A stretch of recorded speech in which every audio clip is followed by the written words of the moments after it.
Hello everyone, welcome to the channel current affairs by Ravi. और आज के सेशन में हम डिस्कस करेंगे 10,000 जीके क्वेश्चन सीरीज का पार्ट नंबर 22, जिसमें हम टॉप 50 एमसीक्यूज को डिस्कस कर रहे हैं विद एक्सप्लेनेशन। ये पूरी सीरीज काफी इंपॉर्टेंट होगी आपके सभी एग्जाम के पॉइंट ऑफ व्यू से, तो उसको एंड तक जरूर देखना है। इसके अलावा अगर हम बात करें इस पूरी सीरीज में आपको क्या क्या मिलने वाला है, क्या इसके फीचर्स हैं, वो अब हम डिस्कस कर लेते हैं। तो देखिए, ये है आपका 10,000 क्वेश्चन का जीके जीएस का एमसीक्यू बैच, जो कि कंप्लीटली रवि सर के नोट्स यहाँ पर हैं। इसमें आपको जीके जीएस का पूरा सिलेबस मिलेगा, कैसे आप जीके जीएस को करंट अफेयर से रिलेट कर सकते हो वो भी हम यहाँ पर समझेंगे। सभी पीवाईक्यूज का डिस्कशन होगा, साथ ही में आपके एग्जाम में 95% से ज़्यादा क्वेश्चंस आपको इन्हीं नोट्स और इन्हीं वीडियो से देखने के लिए मिल जाएंगे।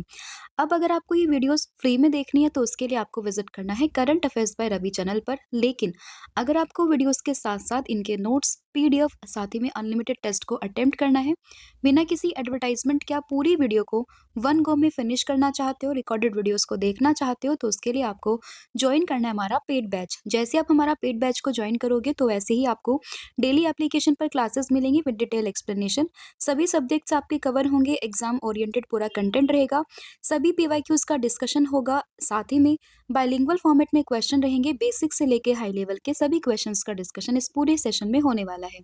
और इसके लिए आपको इंस्टॉल करना है एप्लीकेशन जिसका नाम है रवि स्टडी ऐप। तो अब शुरू करते हैं लेक्चर को एंड डिस्कस करते हैं आज का हमारा फर्स्ट क्वेश्चन। तो फर्स्ट क्वेश्चन है, कौन सा त्योहार भगवान जगन्नाथ की पूजा के लिए समर्पित है?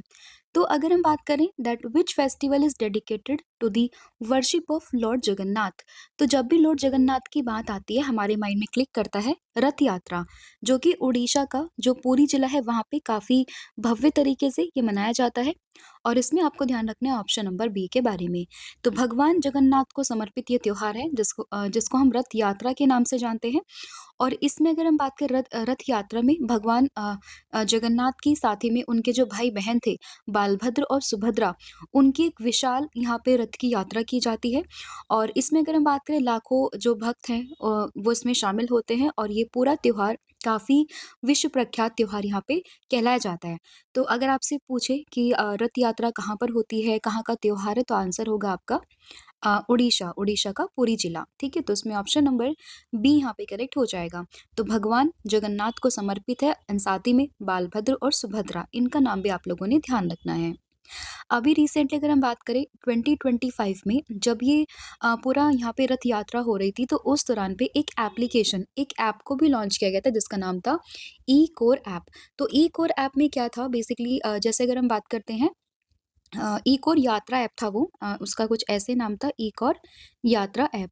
तो इसका पर्पस वही था कि जो भी यहाँ पे पिलग्रिम थे, जो टूरिस्ट यहाँ पे आ रहे थे रथ यात्रा में शामिल होने के लिए, तो उनके लिए ये एप्लीकेशन शुरू किया गया था। और ये स्पेसिफिकली अगर हम बात करें ईस्ट कोस्ट रेलवे जो है उसके द्वारा इसकी शुरुआत की गई थी। ठीक है, तो बेसिकली ईस्ट कोस्ट रेलवे ने ही इस रथ यात्रा ऐप जो है के दौरान ये पूरा एप्लीकेशन यहाँ पे लॉन्च किया था। तो ये करंट के पर्सपेक्टिव से इंपॉर्टेंट है। अगर आपसे पूछे कि ई कोर ऐप का पर्पस क्या था, किसने लॉन्च किया, कब लॉन्च किया, क्यों लॉन्च किया, then your answer will be कि इसको ईस्ट कोस्ट रेलवे ने लॉन्च किया था। साथ ही में जो पिलग्रिम्स आए हुए थे इस यात्रा को अटेंड करने के लिए, उनके लिए यहाँ पे ये पूरा जो है एप्लीकेशन लॉन्च किया गया था। ठीक है, नेक्स्ट क्वेश्चन यहाँ पे होगा, काराकोरम पर्वतमाला निम्न में से किस क्षेत्र में स्थित है?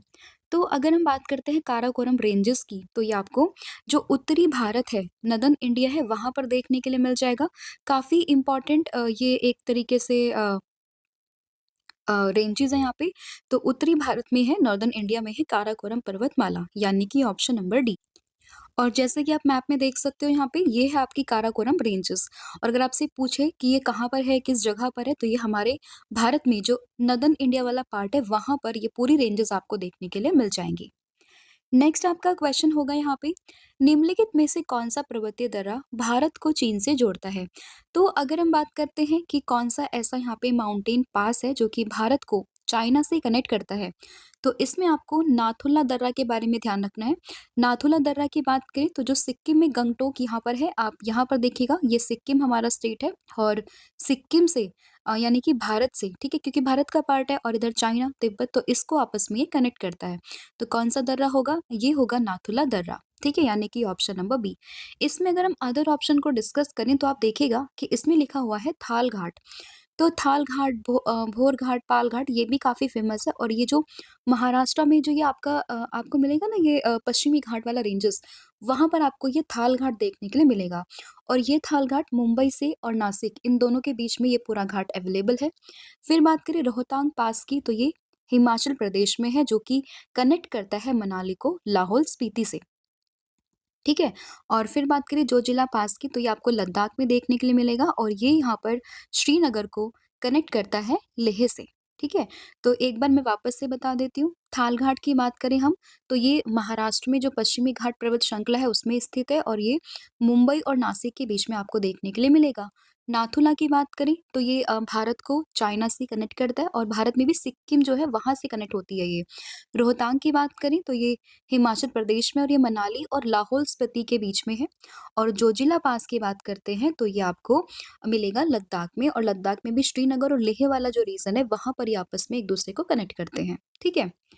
नेक्स्ट आपका क्वेश्चन होगा, 1857 के प्रथम स्वतंत्रता संग्राम के दौरान नाना साहेब की विद्रोही सेना को पराजित करने वाले ब्रिटिश अधिकारियों में से कौन एक थे? तो हम सभी जानते हैं कि 1857 का जब रिवोल्ट हुआ था, तो उस समय पे अलग-अलग जगह से अलग-अलग लोगों ने यहाँ पे नेतृत्व किया था। एज़ एन एग्ज़ाम्पल अगर हम बात करें, जैसे कि लखनऊ से बेगम हज़रत महल थी, झांसी से बात करें रानी लक्ष्मीबाई थी। इसके अलावा अगर हम बात करें दिल्ली से, तो वहाँ से थे बहादुर शाह ज़फ़र द्वितीय। तो ऐसे हर जगह से अलग-अलग लोगों ने यहाँ पे नेतृत्व किया था। सेम अगर हम बात करें कानपुर से, तो कानपुर से कौन थे? नाना साहेब थे। अब नाना साहेब थे कानपुर से, और इनके साथ तांत्या टोपे भी थे। अब इनके अगेंस्ट में जो ब्रिटिश अधिकारी यहाँ पर था उसका नाम क्या था? तो उसका नाम था मेजर जनरल हेवलॉक, यानी कि ऑप्शन नंबर ए। कि कई बार पूछे जाते हैं कि भाई कानपुर से जो थे वो नाना साहेब थे, लेकिन उनके अगेंस्ट में कौन था? तो उनके अगेंस्ट में कौन था? Major general Havelock.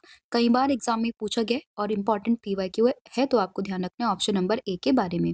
और इसमें एक और नाम यहाँ पे काफी इंपॉर्टेंट है, जो कि हो जाएगा ह्यूज रोज के बारे में। तो ह्यूज रोज की बात करते हैं अगर हम, तो ये रानी लक्ष्मीबाई के अगेंस्ट में थे, और इन्होंने जो झांसी और ग्वालियर वाला जो विद्रोह था ना उसको दबाया था। ठीक है? और इन्होंने ही ये स्टेटमेंट दी थी कि इस पूरे 1857 के रिवोल्ट में जो इकलौता मर्द यहाँ पर है वो कौन है? रानी लक्ष्मीबाई है। ये स्टेटमेंट किसने दी थी? ह्यूज रोज ने ही दी थी। तो ये भी कई बार डायरेक्टली एग्जाम में पूछते हैं कि ये स्टेटमेंट को किसने बोला था, तो उस पर्सपेक्टिव से भी आपको ये यहाँ पे ध्यान रखना है। राइट? नेक्स्ट क्वेश्चन होगा यहाँ पे कि जब कौशल और नौकरी की आवश्यकताओं के बीच में बेमेल होता है, तो उस प्रकार की बेरोजगारी को क्या कहा जाता है? तो which type of unemployment occurs when there is a mismatch between the skills and the job requirement? तो उस कंडीशन में जो वहाँ पे एक बेरोजगारी उत्पन्न होती है, तो उसको यहाँ पे स्ट्रक्चरल अनएम्प्लॉयमेंट कहते हैं, यानी कि संरचनात्मक बेरोजगारी इसको कहा जाता है। जैसे अगर हम बात करें, अभी आपके पास यहाँ पर एआई का जमाना है, ठीक है? और आपके पास में स्किल्स इसकी है, आपके सामने जॉब है, और उसमें ऐसे बंदे की रिक्वायरमेंट है जिसके पास एआई की स्किल्स उसके पास हो, तो उस कंडीशन में आपको यहाँ पर जॉब मिल जाएगी। लेकिन आपके सामने जॉब तो है, उसमें एआई स्किल्स माँगी हुई है, लेकिन उस एआई स्किल्स की जो मतलब जो स्किल्स है ना वो आपके पास नहीं है। तो उस कंडीशन में स्किल्स आपके पास नहीं है, लेकिन जॉब की एक रिक्वायरमेंट भी आपके पास है, या फिर जॉब आपके सामने है बट आप उसको जॉइन नहीं कर पा रहे हो। तो इसीलिए उस कंडीशन में जो बेरोज़गारी वहाँ पर होगी उसी को ही हम स्ट्रक्चरल अनएम्प्लॉयमेंट के नाम से जानते हैं। तो इसमें ऑप्शन नंबर जो सी है वो आपको ध्यान रखना है, क्योंकि स्ट्रक्चर चेंज हो गया है। एआई की ज़रूरत थी बट आपके पास एआई की स्किल्स नहीं है, आपका स्ट्रक्चर ही नहीं है उस अकॉर्डिंग। तो इसलिए यहाँ पे याद रखना है स्ट्रक्चरल बेरोजगारी या फिर structural unemployment. Right? Next question होगा, खजुराहो के जो यहाँ पे मंदिर है वो किस राजवंश के दौरान में बनवाए गए थे? तो अगर हम बात करते हैं खजुराहो के मंदिर, तो ये आपको एमपी में देखने के लिए मिलेंगे, और ये यहाँ पर जो चंदेल वंश है, चंदेल जो राजवंश है उसके द्वारा यहाँ पे बनवाए गए थे, और इनका निर्माण लगभग 950 ईस्वी से लेके 1050 ईस्वी के बीच में किया गया था। तो चंदेल वंश आप लोगों ने ध्यान रखना है, खजुराहो के मंदिर चंदेल शासकों के द्वारा 1950 से 1050 ईस्वी के बीच में। और ये है कहाँ पर? तो खजुराहो के मंदिर आपको मध्य प्रदेश में देखने के लिए मिल जाएंगे। नेक्स्ट क्वेश्चन होगा, केंद्र शासित प्रदेश दिल्ली के मुख्यमंत्री की नियुक्ति ये कौन करता है? तो अगर हम बात करें दिल्ली के जो चीफ मिनिस्टर हैं, जो सीएम है, उनकी अपॉइंटमेंट यहाँ पे कौन करता है? तो ये करी जाती है राष्ट्रपति के द्वारा, लेकिन सलाह होती है किसकी? उपराज्यपाल की। तो भारत के संविधान के अनुसार उपराज्यपाल की सलाह पर राष्ट्रपति ही दिल्ली के मुख्यमंत्री की नियुक्ति करते हैं। और अभी एट प्रेजेंट में अगर हम बात करें दिल्ली की जो सीएम है उनका नाम क्या है? तो वो हो जाएगा रेखा गुप्ता।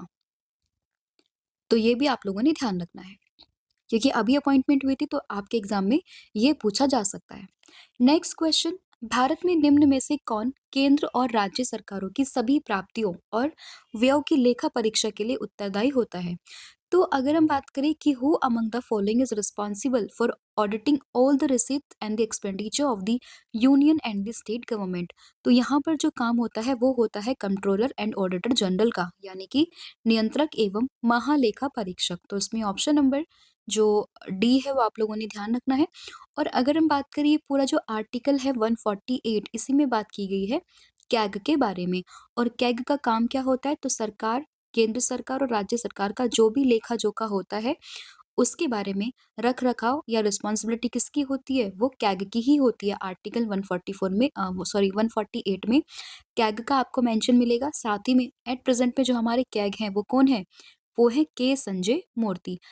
इम्पोर्टेंट इसलिए क्योंकि रिसेंट में ही अपॉइंटमेंट होती है इनकी, तो इसलिए के संजय मूर्ति का नाम भी आप लोगों ने ध्यान रखना है। नेक्स्ट क्वेश्चन होगा how to save the Amazon, इसके लेखक कौन है? तो how to save the Amazon इसके लेखक है डॉम फिलिप्स, यानी कि ऑप्शन नंबर ए। तो डॉम फिलिप्स ये लेखक है how to save the Amazon, यानी कि ऑप्शन नंबर जो ए है वो आप लोगों को ध्यान रखना है।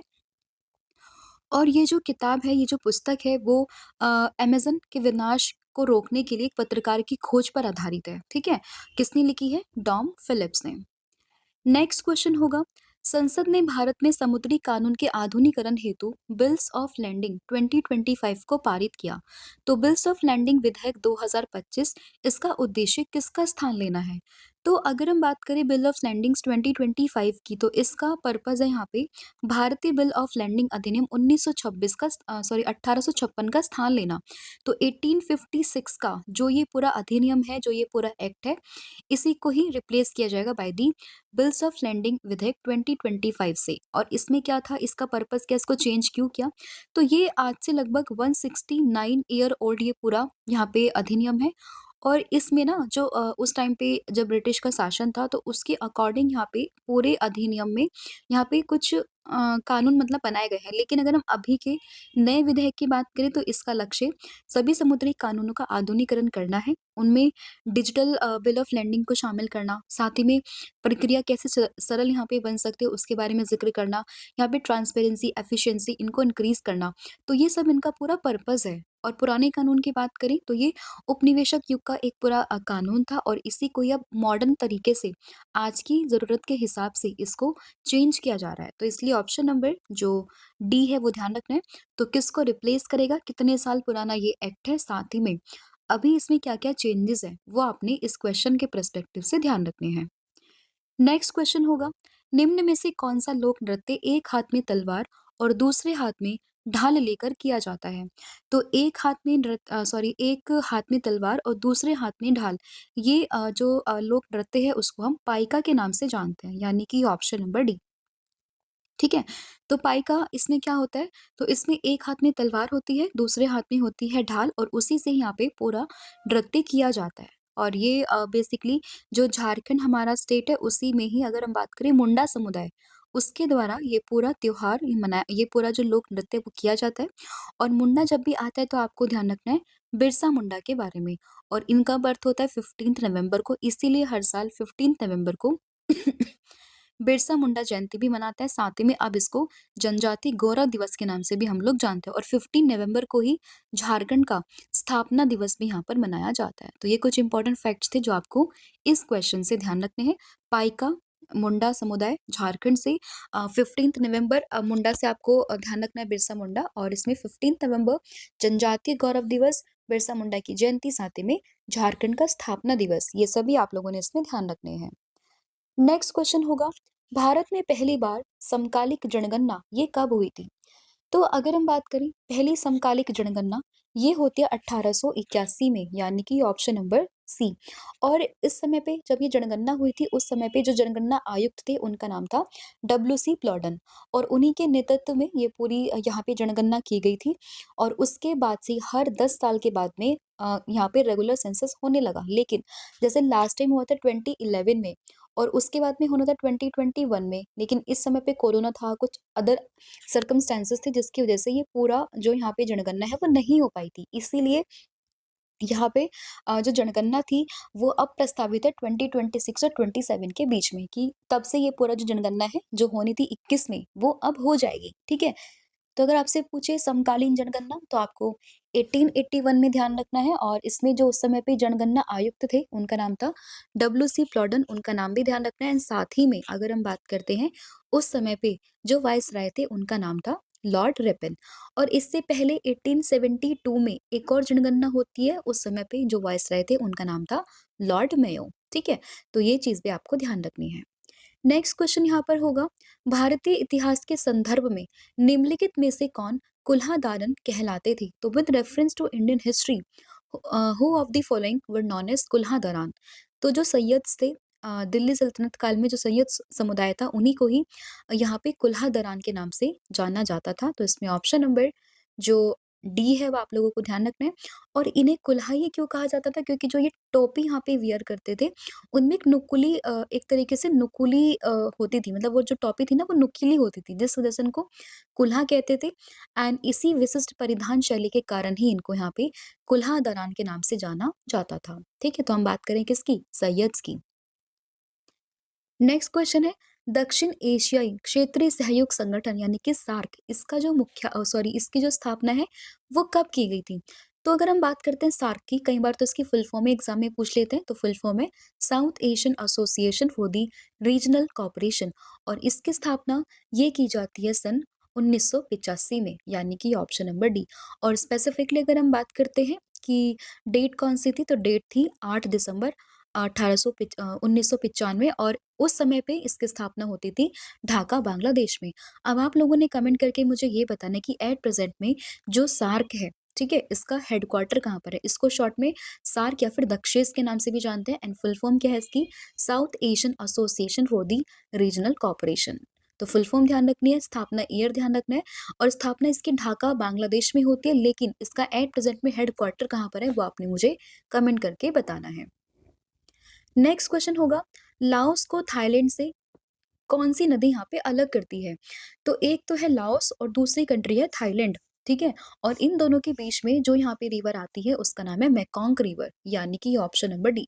तो मेकॉन्ग रिवर है जो कि लाओस को थाईलैंड से अलग करती है, इसमें ऑप्शन नंबर डी आप लोगों ने ध्यान रखना है।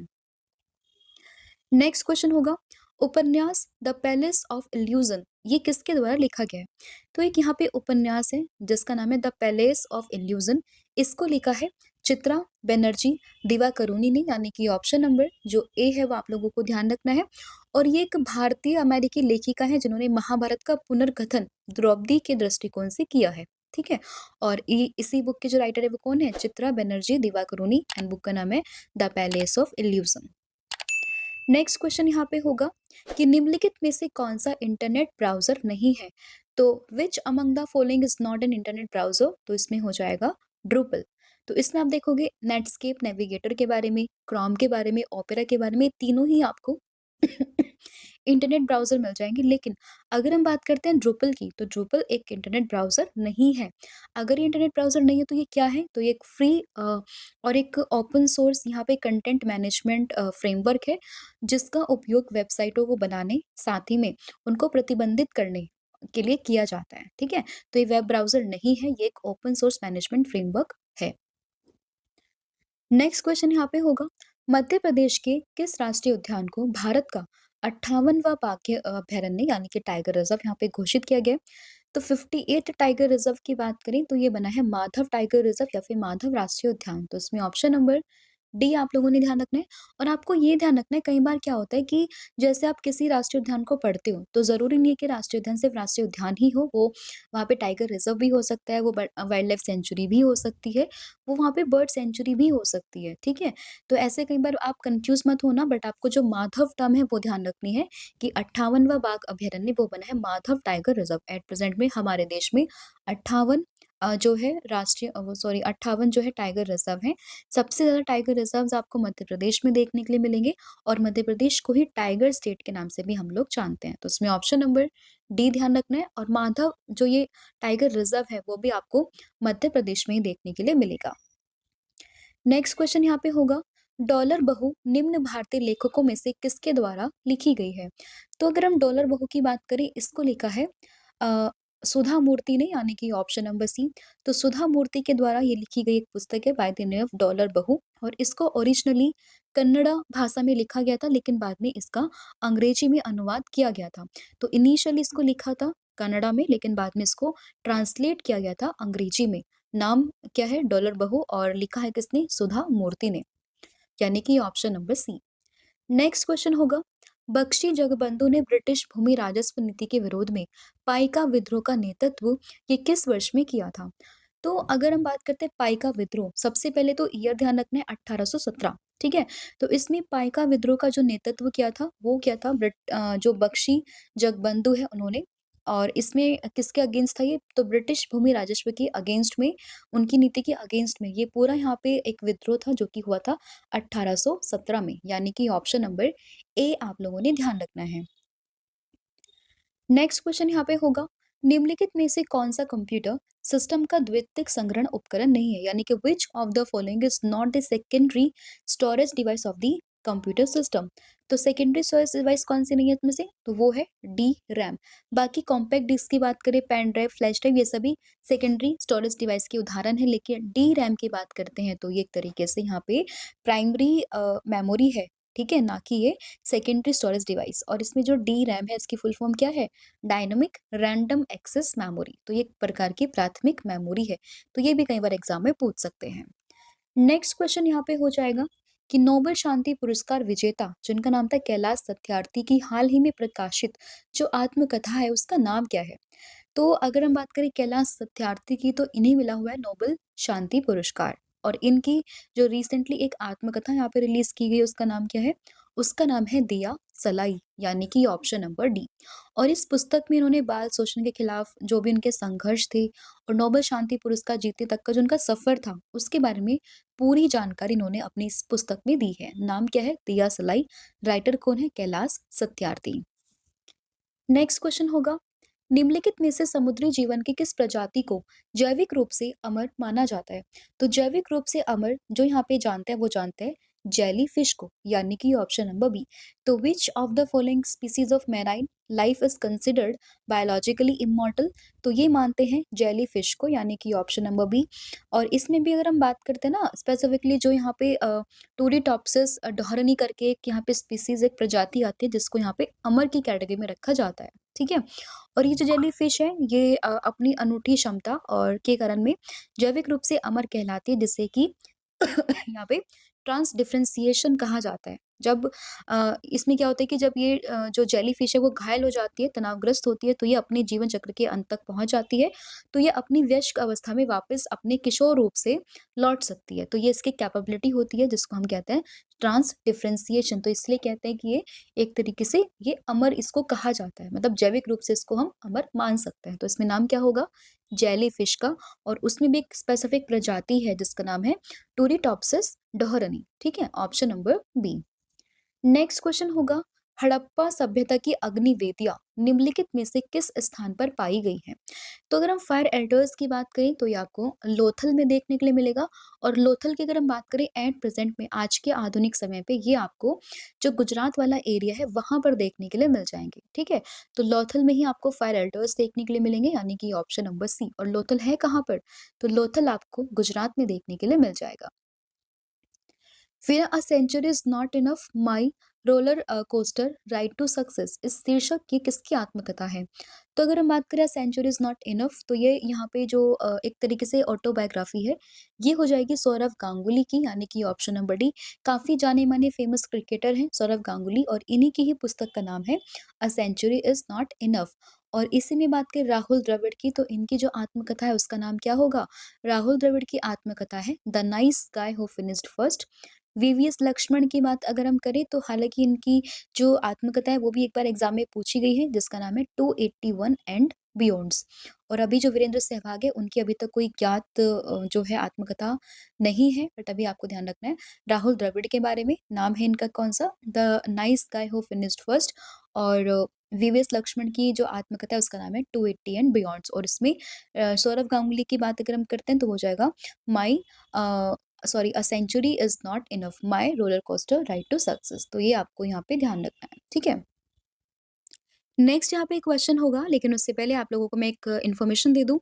अगर आपको कोई भी पीडीएफ या फिर ई-बुक को परचेज़ करना है तो उसके लिए आपको विज़िट करना है वेबसाइट पर जिसका नाम है www.ravibooks.pdf.com पर। अगर आपको हमारे प्रिंटेड फॉर्मेट में बुक्स अपने घर पर मंगवानी है तो आपको विज़िट करना है www.ravyaditipublication.com पर। मोबाइल एप्लीकेशन को आप इंस्टॉल कर सकते हो जिसका नाम है रवि स्टडी ऐप। साथ ही में इंग्लिश मीडियम के चैनल के लिए आप हमें फॉलो कर सकते हो रवि अदिति क्लासेस पर। अब बढ़ते नेक्स्ट क्वेश्चन पे जो कि होगा कि हरिजन पत्रिका का प्रकाशन ये किसने किया था? तो अगर हम बात करते हैं हरिजन ये जो पत्रिका है इसका प्रकाशन ये किया था महात्मा गांधी जी ने यानी कि ऑप्शन नंबर ए। और इन्होंने इस साप्ताहिक पत्रिका का पहला अंक जो पहला इसका संस्करण था वो 11 फरवरी 1933 के दौरान में पुणे में प्रकाशित किया था। तो इम्पोर्टेंट ये है कि हरिजन पत्रिका को किसने प्रकाशित किया था? देन और answer will B Mahatma Gandhi यानी कि ऑप्शन नंबर ए। और ये जो पत्रिका को यहाँ पे छपवाने का, इसको प्रकाशित करने का उद्देश्य क्या था? इसका उद्देश्य था महात्मा गांधी ने इस पत्रिका का उपयोग छुआछूत उन्मूलन के अपने अभियान के समर्थन के लिए किया था। तो उसमें महात्मा गांधी का नाम आप लोगों ने ध्यान रखना है। नेक्स्ट क्वेश्चन है निम्न में से किस मिट्टी को रेगूर मिट्टी के नाम से जाना जाता है? तो रेगूर मिट्टी के नाम से हम जानते हैं काली मिट्टी यानी कि ब्लैक सॉइल को। ऑप्शन नंबर जो ए है वो आपको ध्यान रखना है। ये जो मिट्टी है वो काफ़ी चिकनी मिट्टी होती है और इसमें नमी धारण करने की जो क्षमता है वो काफ़ी अच्छी होती है, ठीक है? तो इसको हम काली कपासी मिट्टी के नाम से भी जानते हैं और ये कपास उगाने के लिए काफ़ी अच्छी होती है। तो कपास उगाने के लिए जो अच्छी मिट्टी होती है वो होती है ब्लैक सॉइल और ब्लैक सॉइल को ही हम रेगुर मिट्टी के नाम से भी जानते हैं।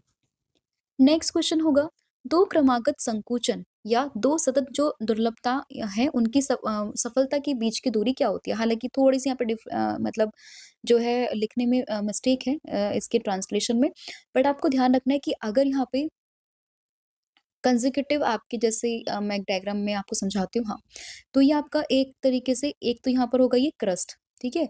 और ये आपका बना है यहाँ पे ट्रफ। तो इन दोनों के बीच में जो यहाँ पे ये गैप होता है ना, 1 सेकंड मैं आपको ना यहाँ इसको ना मैं अलग ही आपको बता देती हूँ। जस्ट अ सेकंड मैं क्वेश्चन यहाँ पे चेंज करती हूँ, 1 मिनट बस। तो क्वेश्चन है कि दो क्रमागत संपीड़नों या फिर दो क्रमागत विरलनों के बीच में जो दूरी है उनको क्या कहा जाता है? यानी कि what is the distance between the two consecutive compression and two consecutive rarefaction।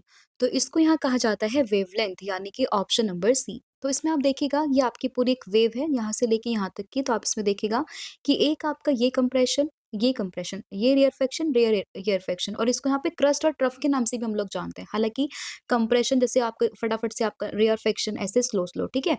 वैसे भी आप इसको समझ सकते हो या फिर आप इसको यहाँ पे क्रस्ट एंड ट्रफ ऐसे भी समझ सकते हो। तो दो क्रस्ट के बीच में जो यहाँ पे डिफरेंस होता है इसी को ही वेवलेंथ यहाँ पे कहा जाता है। तो इसमें ऑप्शन नंबर जो सी है वो आपको उसमें ध्यान रखना है। नेक्स्ट क्वेश्चन होगा भारतीय संविधान के किस अनुच्छेद में स्वतंत्रता का जो अधिकार है वो शामिल है? तो राइट टू अगर हम बात करें फ्रीडम की तो ये आपको मिलेगा आर्टिकल नंबर 19 से लेके 22 के बीच में यानी कि ऑप्शन नंबर जो डी है वो आपको ध्यान रखना है। स्वतंत्रता का अधिकार आर्टिकल अनुच्छेद नंबर 19 से 22 के बीच में। इसके अलावा बात करते हैं आर्टिकल 14 से 18 की तो समानता का अधिकार है। फिर बात करें 23 से 24 के बीच में तो ये शोषण के विरुद्ध अधिकार है। इसके अलावा अगर हम बात करते हैं इसमें 29 से 30 के बीच में तो ये सांस्कृतिक और जो शैक्षिक अधिकार है उससे रिलेटेड है, ठीक है? तो ये आपको इसमें ध्यान रखना है। तो वापस से रिवाइज कर लेते हैं। आर्टिकल 14 से 18 समानता का अधिकार, 19 से 22 स्वतंत्रता का अधिकार है, 23 से 24 शोषण के विरुद्ध अधिकार और 29 से 30 ये है सांस्कृतिक और शैक्षिक अधिकार। ठीक है, तो ये चीजें आपको इसमें ध्यान रखनी है।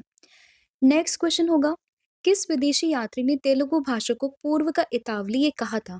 तो पहला क्वेश्चन तो यही ध्यान रखना है, किस भाषा को तेलुगु पूर्व का इतालवी वो किस लैंग्वेज को कहते हैं? तो ये कहते हैं तेलुगु भाषा को। और ये बात किसने कही थी? तो ये बात कही थी निकोलो कांटी ने या फिर कॉन्टी ने, ऑप्शन नंबर ए। तो निकोलो कॉन्टी ने कहा था कि जो तेलुगु भाषा है वो पूर्व की इतावली है। ठीक है, और अगर हम बात करें निकोलो कॉन्टी की, तो 15th सेंचुरी की शुरुआत में ये भारत आते हैं और इन्होंने जो है तेलुगु से इतने ज़्यादा प्रभावित हुए कि इन्होंने इसको इटालियन ऑफ द ईस्ट ये कह दिया था। तो इसलिए आपको ध्यान रखना है ऑप्शन नंबर ए के बारे में।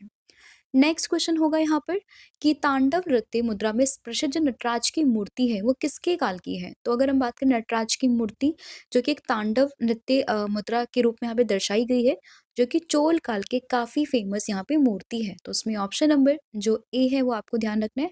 हालांकि ये जो पूरी प्रतिमा है वो 15th सेंचुरी जो है ईस्वी में इसका काफी हम मतलब उभरा था। और लेकिन चोल वंश जब 19th और 13th सेंचुरी थी ना, मतलब उस समय पे काफ़ी अपने मतलब काफ़ी लोकप्रिय तरीके से इस मूर्ति को यहाँ पे बनाया जा रहा था। तो इसलिए कई टेक्स्ट में जो आंसर्स मेंशन है वो चोल ही आंसर यहाँ पे मेंशन है। तो इसलिए आपको ध्यान रखना है कि तांडव नृत्य मुद्रा में जो प्रसिद्ध नटराज की मूर्ति है उसमें चोल वंश आपको ध्यान रखना है। नेक्स्ट क्वेश्चन यहाँ पे होगा, भारतीय अर्थव्यवस्था पर सांख्यिकी की पुस्तिका ये कौन प्रकाशित करता है? तो अगर हम बात करें कि जो handbook of statistic on the Indian economy इसको यहाँ पे कौन पब्लिश करता है? तो ये पब्लिश करता है भारतीय रिजर्व बैंक यानी कि रिजर्व बैंक ऑफ इंडिया। तो इसमें ऑप्शन नंबर डी आपको ध्यान रखना है। और एट प्रेजेंट में हमारे आरबीआई के गवर्नर कौन है? तो वो जाएंगे संजय मल्होत्रा, ये भी इंपॉर्टेंट है। नेक्स्ट क्वेश्चन, निम्नलिखित में से कौन सी उत्तरी अटलांटिक महासागर में एक समुद्री धारा है? यानी कि which of the following is an oceanic stream in the northern Atlantic ocean? तो इसमें हो जाएगा कौन सा? दैट इज गल्फ स्ट्रीम यानी कि ऑप्शन नंबर बी। तो जैसे कि आप मैप में यहाँ पर देखोगे कि नदर्न अटलांटिक ओशन में जो आपको ये स्ट्रीम दिखेगी गल्फ स्ट्रीम, तो यही हमारी एक इंपॉर्टेंट स्ट्रीम है आउट ऑफ दीज ऑप्शन जो आपसे क्वेश्चन में पूछा गया है। तो उसमें ऑप्शन नंबर बी आप लोगों ने ध्यान रखना है। नेक्स्ट आपका क्वेश्चन होगा, निम्नलिखित में से कौन एक निजी स्वामित्व वाली कंपनी है? यानी कि प्राइवेटली ऑन्ड कंपनी कौन सी है? तो उसमें जो सेल है, इसके अलावा इंडियन ऑयल कॉर्पोरेशन लिमिटेड है, कॉल इंडिया लिमिटेड है, ये तीनों ही कंपनी गवर्नमेंट सेक्टर की यानी कि एक तरीके से पीएसयूज है। लेकिन अगर टाटा स्टील लिमिटेड की बात करें तो ये एक प्राइवेटली ऑन्ड कंपनी है। तो इसलिए इसमें ऑप्शन नंबर जो डी है वो आपका यहाँ पे सही हो जाएगा। नेक्स्ट क्वेश्चन यहाँ पे होगा कि संविधान का मूल मंत्र ये एक तरीके से इसकी जो प्रस्तावना है ना संविधान की, वो किसने कहा था भारतीय संविधान की प्रस्तावना को कि ये संविधान का मूल मंत्र है यानी कि की नोट ऑफ द कॉन्स्टिट्यूशन? तो ये कहा था किसने? अर्नेस्ट बार्कर ने, यानी कि ऑप्शन नंबर जो डी है वो आपको ध्यान रखना है कि अर्नेस्ट बार्कर ने भारतीय संविधान की प्रस्तावना को संविधान का मूल मंत्र यहाँ पर कहा था। ठीक है, इसमें ऑप्शन नंबर डी आप लोगों ने ध्यान रखना है। नेक्स्ट क्वेश्चन होगा, संगम युग के दौरान भूमि के 5 स्तरीय विभाजन के अंतर्गत कृषि भूमि को क्या नाम दिया गया था? तो what is the name given to the agricultural land under the 5 fold divisions of the lands during the Sangam age? तो ये कहा जाता था मरुदम यानी कि ऑप्शन नंबर सी। अब संगम युग की बात करें तो पूरी जो भूमि थी उनको 5 अलग-अलग जो है 5 स्तरीय विभाजन उसका किया गया था, जिसमें कि अगर हम बात करें जैसे कि यहाँ पे कुरंजी थी, तो कुरंजी जो पहाड़ी क्षेत्र था उसको कुरंजी कहते थे। इसके अलावा मुल्लई जो था उसको देहाती या फिर जो पशु चारण वाला क्षेत्र था उसको मुल्लई कहते थे। मरुदम कहते थे कृषि वाले क्षेत्र को। पलई कहते थे जो यहाँ पे ड्राई एरिया, शुष्क एरिया होता था। और निताल कहते थे समुद्री तट को। तो इसलिए इसमें जो कृषि वाला पूछा गया तो उसको हम कहेंगे मरुदम। सारे काफ़ी इंपॉर्टेंट है, मरुदम है कृषि, पलाई है शुष्क क्षेत्र और निताल है यहाँ पे समुद्री तट। इसके अलावा कुरंजी है पहाड़ी क्षेत्र वाला एरिया और मुल्लई है यहाँ पे देहाती या फिर पशु चरण वाला क्षेत्र। ठीक है, नेक्स्ट क्वेश्चन होगा यहाँ पे कि संगम युग में कौन दक्षिण भारत के शासक राजवंशों में से एक नहीं था? यानी कि which of the following was not one of the ruling dynasties of the South India in the Sangam age? तो इसमें आप लोगों को ध्यान रखना है, ये हो जाएगा कौन सा? That is Pallava. तो पल्लवास जो थे, पल्लव जो थे वो यहाँ पर राजवंश में नहीं आते थे, जो संगम युग के थे, संगम में आते थे। चेरा, चोला, पांड्या, यानी कि चोला, चेरा, पांड्या ये संगम एज में आते थे, लेकिन पल्लवा जिसमें नहीं आते थे, वही आपसे पूछा गया है, तो ऑप्शन नंबर डी। फिर है कोपली जल विद्युत परियोजना, ये भारत के किस राज्य में स्थित है? तो कोपली की बात करें, ये आपको असम राज्य में देखने के लिए मिलेगी, यानी कि ऑप्शन नंबर बी। नेक्स्ट है भाबर क्षेत्र विशाल मैदानों के किस भाग में स्थित है?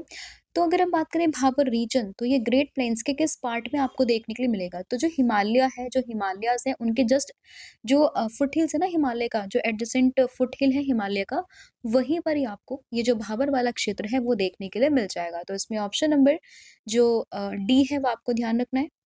फिर समुद्र में वस्तुओं का पता लगाने के लिए कौन सी तकनीक यहाँ पे इस्तेमाल होती थी? तो समुद्र में वस्तुओं का पता लगाने के लिए जो ध्वनि यहाँ पे इस्तेमाल होती थी उसको कहते थे सोनार, यानी कि option number A.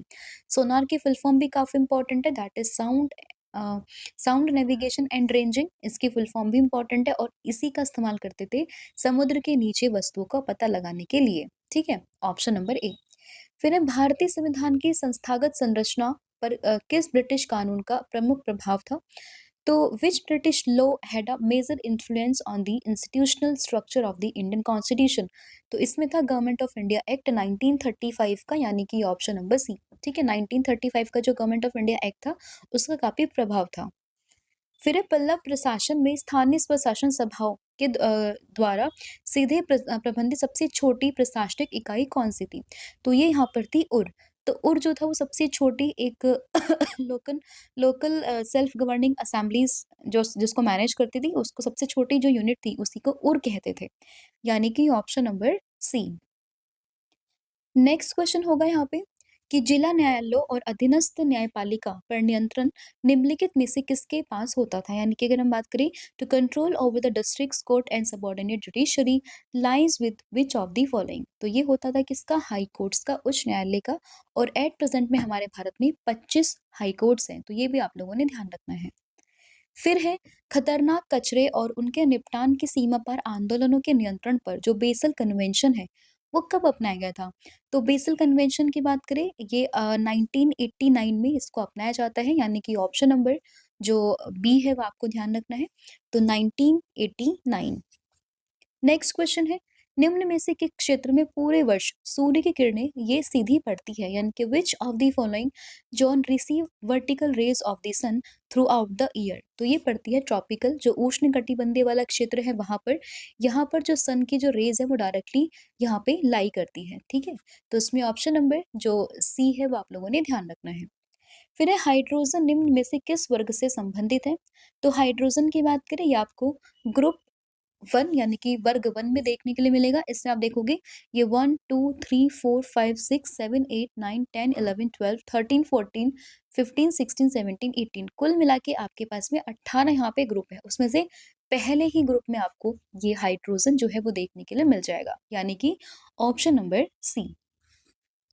Next question है निम्नलिखित में से कौन सा मिलान यहाँ पे गलत है? तो ये कंप्यूटर से रिलेटेड क्वेश्चंस है, जो वहाँ पे यूनिट्स के क्वेश्चंस पूछे जाते हैं। तो उसमें अगर हम बात करें 1024 ZB जोटाबाइट, ये 1 योटाबाइट के इक्वल होता है, सही बात है। 1024 टेराबाइट ये 1 पेटा बाइट के इक्वल होता है, ये भी सही है। इसके अलावा 1024 एटा जो ये बाइट है वो यहाँ पे 1 YB के नहीं, वो ZB के इक्वल होता है, तो इसलिए ये यहाँ पर गलत होगा। साथ ही में 8 बिट 1 बाइट के इक्वल है, ये भी यहाँ पे करेक्ट है। तो इसमें ऑप्शन नंबर सी आपको ध्यान रखना है। फिर है निम्नलिखित में से किसका उपयोग दूसरी पीढ़ी के कंप्यूटर में मुख्य इलेक्ट्रॉनिक्स घटक के रूप में किया गया था? तो अभी तक हमने 5 जनरेशंस देखे इंपॉर्टेंट की, जो मेंशन की गई अलग-अलग बुक में। तो उसमें अगर हम देखोगे आप देखोगे ट्रांजिस्टर्स के बारे में। तो ट्रांजिस्टर्स आपको मिलेगा कहाँ पर?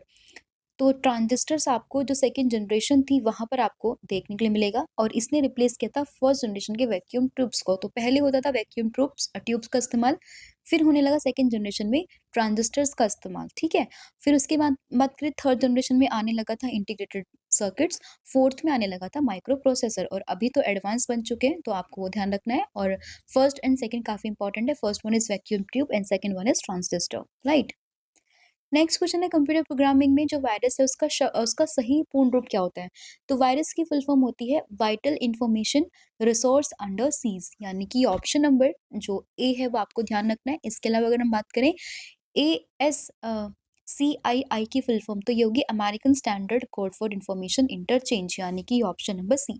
तो ये आपके टोटल 50 क्वेश्चंस जो हमने यहाँ पे डिस्कस किए। आई होप आपको सभी क्वेश्चन समझ में आए होंगे। स्टिल अगर आपको किसी क्वेश्चन में कोई भी डाउट रहता है तो आप मुझे कमेंट करके यहाँ पे बता सकते हो। इसके अलावा टेस्ट के कुछ क्वेश्चन है जिनके आंसर आपने मुझे कमेंट करके बताने हैं, वो अब मैं आपसे पूछूंगी। इसके अलावा इंग्लिश मीडियम के चैनल के लिए आप फॉलो कर सकते हो रवि अदिति क्लासेस को। एंड जो क्वेश्चन है आपके लिए जिसमें आपको बताना है कि निम्नलिखित में से कौन सा पर्वतीय दर्रा भारत को चीन से जोड़ता है। सेकंड क्वेश्चन होगा यहाँ पे how to save the Amazon, इसके लेखक कौन है।